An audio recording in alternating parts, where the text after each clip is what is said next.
All right, so first off, my name is Preston Hagan, and before I get started, I just really want to say in my video that I have really gotten a lot out of this class. It's been one of my favorites that I've ever taken at Lee, and I'm not just saying that for whatever, but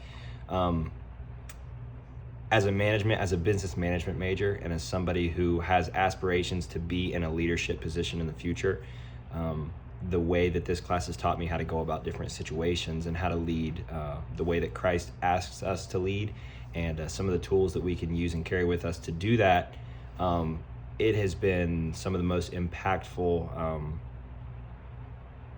course that I've ever taken in my time at Lee. You know, people always say like, oh, am I going to use this class in the future? Like, is this going to apply to my career? And this is one of those classes that I can say beyond a shadow of a doubt, yes, absolutely, I'll use these principles every day in my life, probably for my whole career. You know, I'm going to start my way at the bottom, but hopefully I work up into a leadership position and I can, you know, implement some of these Christian leadership tools into my daily routine. So basically, I'm going to dive into the context here, and I'm going to unpack what my definition of Christian leadership is. I alluded to it shortly in the video beforehand, but I'm going to dive a little bit deeper in depth today. So the definition that I have for Christian leadership is a continuous effort by someone in charge to set forth an example for which the rest of the group follows as a means to accomplish certain goals or tasks. Leaders are tasked with acting and delegating in a group setting in a manner that best serves the progress of the group and not just themselves. So let's unpack that a little bit. Basically, to go off script from what I have here, more practically speaking, a leader is someone who's willing to put the team before themselves. You know, what separates a Christian leader from any leader in history? You know, say Adolf Hitler, for example. Definitely a great, you know, leader as far as gaining people to follow you and coercing people to, you know, act a certain way that you act and to do, you know, the things that you want to see done. You know, he did that very well, but was he a Christian leader, and did he lead ethically? You know, absolutely not. So, you know, that's obviously that's a extreme example, but what's the difference there? What's the difference between just leadership per se and Christian leadership? And for that, the main thing that I drove home in my definition and my writings and notes from this class is leading by example. So, you know, you as a Christian leader, you got to walk the walk, and you all to be able to talk the talk. You know, a lot of times, like growing up, I was in student council. I was on the executive committee of student development when I was in high school. I've been in a lot of positions over time to, you know, develop my public speaking and to learn how to communicate and learn how to do that side of leadership, which that's all important. But at some point, your morality is going to have to line up with your technical leadership skills, if that makes sense.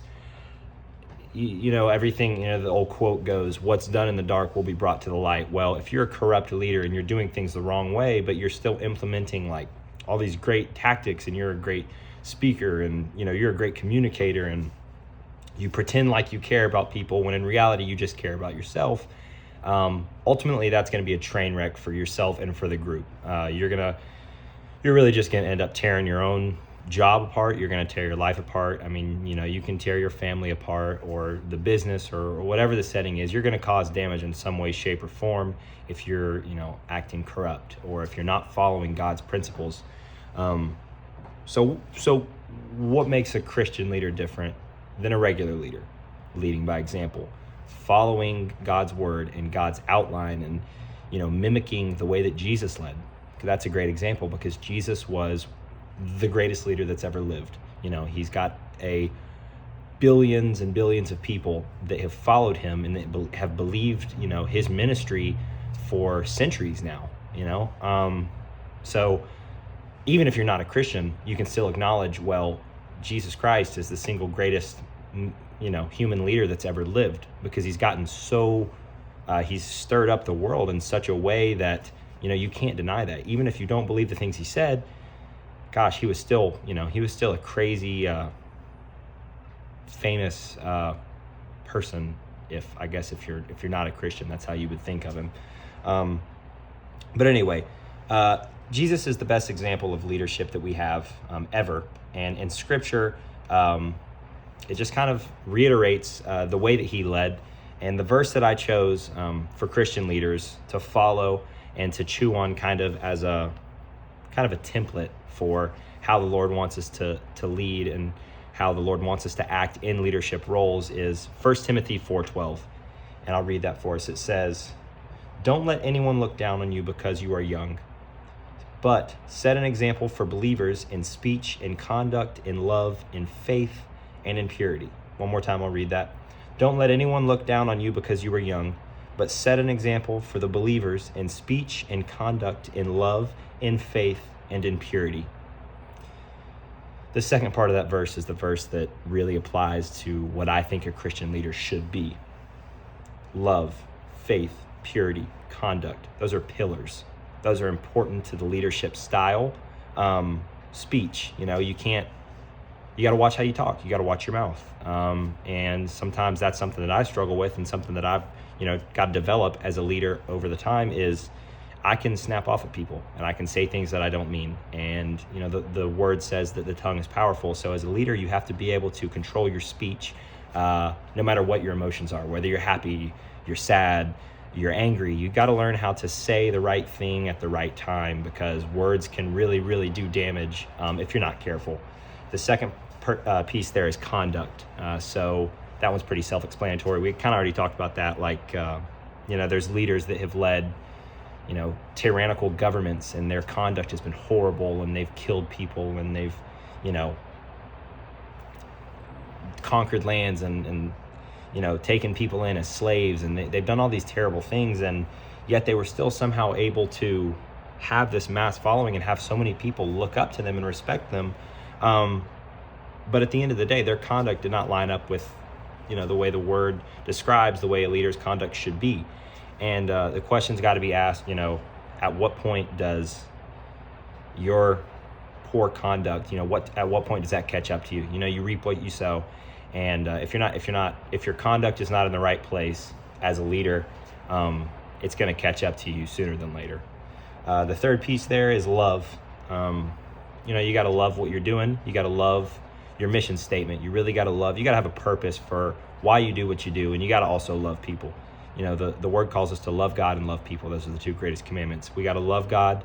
We got to serve him. We got to seek him first, act in a way that he would approve of. But we also got to love people. Loving people and caring about people is a very important piece to being a good Christian leader. Faith and purity, those speak for themselves as well. You got to have faith when times get tough, and it's easier said than done. But as a leader, things are not always going to go great, and you're going to have a lot of adversity. So you got to keep the faith. You got to trust that there are better days ahead, and that the Lord is going to protect you and guide you in all that you do. So, two of the theories. Well, I don't have time. I'll just go into one of the theories for my definition of Christian leadership, and that's behavioral theory. So basically, what it says is that leadership excess suggests that effective leadership is based on the behavior of the figurehead of the group. So in the behavioral theory, it's going to say that, your behavior is X, Y, and Z, and the behavior of your constituents or, your followers is going to look a lot like the behavior that you set forth. So that's kind of ties back to leading by example. If your behavior is something that you want your team to replicate, that's a powerful group. And that's a group that's going to get a lot done because, you're leading in a way that you expect other people to be held to the same standard that you held yourself. So the behavioral theory is really at the heart of leading by example and my definition of Christian leadership. One man that does this very well, in my opinion, like I shared in the video before, is Pastor Mark Williams from North Cleveland Church of God. He is able to adapt. I've known him for a while, not personally, but I've gone to the church and I've seen him in a lot of different seasons and a lot of different situations. He's able to adapt on the fly, and that's something that I always have respected about him. He walks humbly. He is a man after God's heart, and he puts forth an example for which his congregation should follow. He's not doing things on the side, or a shady leader trying to just look out for himself, but he's actually on a mission to reach the community of Cleveland, and even beyond that, and do what God's called him to do. So Mark Williams is someone that I really look up to as a leader, as a man, and somebody that I hope to be like moving forward. But all things put, I'm running out of time, so I'll just say again, thank you. This online course was it was something that I didn't expect necessarily to impact me in such a positive way that it did, and I'm thankful for the lessons that I learned in this class, and I hope that I'm